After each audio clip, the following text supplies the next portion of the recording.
নমস্কার। আজকে যেই বিষয়টি নিয়ে কথা বলবো তা হলো এইচআইভি। এইচআইভি আক্রান্ত বা প্রভাবিত ব্যক্তির সাথে ভেদাভেদ করা একদম উচিত নয়। আমরা দেখে নিই এইচআইভি কীভাবে ছড়ায় না। একে অপরের সাথে কথা বললে এইচআইভি ছড়ায় না। একসাথে ওঠা বসা করলে এইচআইভি ছড়ায় না। একসাথে কাজ করলে এইচআইভি ছড়ায় না। একসাথে লেখাপড়া করলে এইচআইভি ছড়ায় না। তাই এইচআইভি স্ট্যাটাসের কারণে বিভেদ করা এখন চলবে না। বিভেদ সংক্রান্ত অভিযোগ কোথায় করবেন?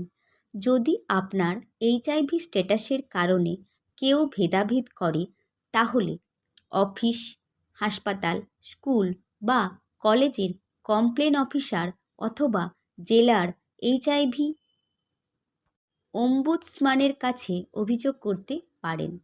এইচআইভি বা এইডস আইন 2017 অনুযায়ী সব সংস্থা যেখানে 100 বা তার বেশি লোক কাজ করে সেখানে একজন কমপ্লেন অফিসার থাকা জরুরি।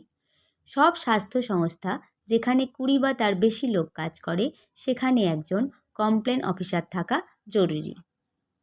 যদি আপনার এইচআইভি স্ট্যাটাসের কারণে কেউ বিভেদ তৈরি করে তাহলে তার অভিযোগ রাজ্যের ন্যায়পালের কাছে করুন।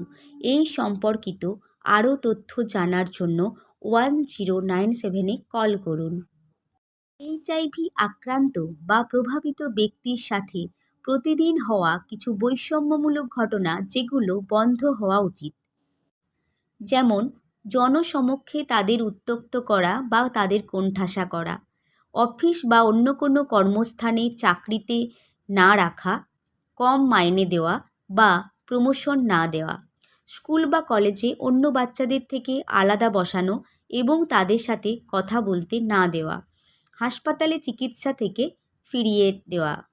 এইচআইভি এইডস প্রতিরোধ এবং নিয়ন্ত্রণ আইন 2017 অনুযায়ী এইচআইভি নিয়ে বেঁচে থাকা ব্যক্তির ওপর বাড়ি, বাজার, সম্মেলন, সামাজিক মেলামেশা, স্কুল, কলেজ, স্বাস্থ্যকেন্দ্র, অফিস ইত্যাদি জায়গায় ভেদাভেদ করা যাবে না। এইচআইভি এইডস প্রতিরোধ এবং নিয়ন্ত্রণ অধিনিয়ম 2017 সেকশন 4 অনুযায়ী এইচআইভি আক্রান্ত বা প্রভাবিত ব্যক্তির সাথে ঘৃণা করা বা মারপিট করা বা সেসব ইন্ধন দেওয়া আপনাকে শাস্তি দিতে পারে। কী করতে হবে এইচআইভি এইডস নিবারণ এবং নিয়ন্ত্রণ আইন 2017 অনুযায়ী?